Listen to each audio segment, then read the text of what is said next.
Clarissa Mills had never known a life untouched by poverty. She grew up in a damp house on the edge of a small town, where winter air smelled of smoke from cheap firewood, and coins passed between her parents' hands like fragile prayers.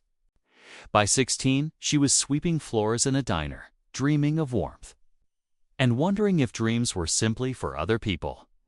Then came Stanley Mills, a man with a gentle smile and hands that could fix anything except his own life. Together, they built a life without a wedding, without photographs, without plans, because plans cost money. When their daughter was born, Clarissa wanted to believe the cycle could break. She named her Louise, imagining a life brighter than her own. But the years that followed were marked by the same small struggles. Short-term jobs, late rent, repairs done just enough to last another season. Amid it all, Louise began creating her own world from scraps, bits of paper, bottle caps, broken pencils.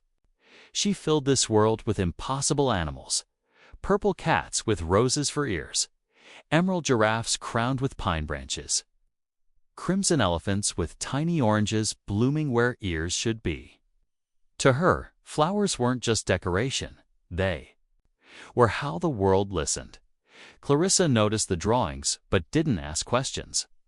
Part of her feared that encouraging Louise's imagination might be cruel in a life where bills mattered more than dreams.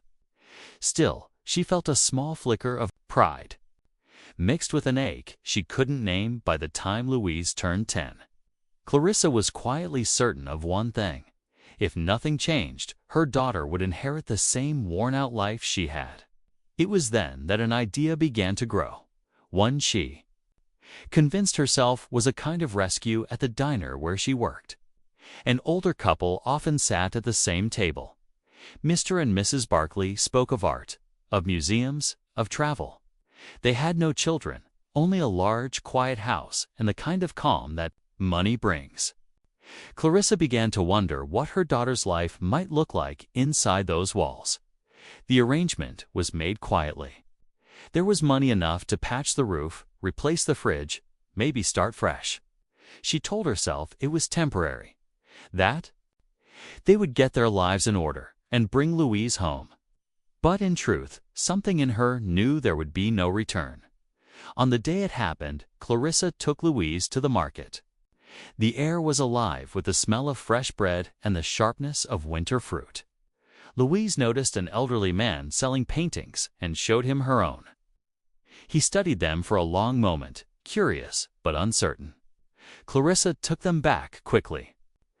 Time was moving, and she was afraid she might change her mind. By afternoon, the Barclays' carriage had arrived.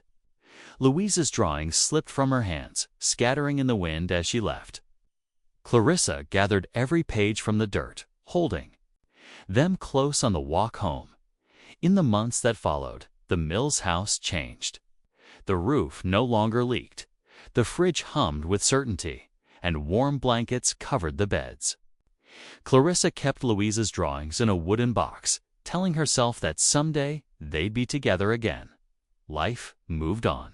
A son, Rob, was born, filling the house with a different kind of noise. One afternoon, he found the box of drawings and scribbled over a few. Clarissa snatched them away and, without thinking, struck him. The moment shattered her, and she pulled him into her arms. Whispering apologies, he was too young to understand. Far away, Louise's life was unfolding in the way Clarissa had once imagined. In the Barclays' home, she had paper, paints, and time, the rarest gift of all.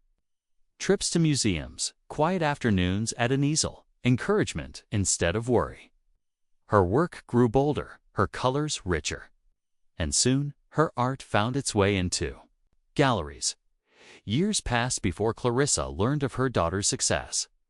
A magazine cover showed Louise beside a canvas, a headline naming her one of the most promising young artists in the country.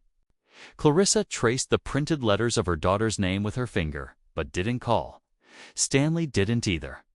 They told themselves it was too late, and maybe it was. Louise never returned to her hometown.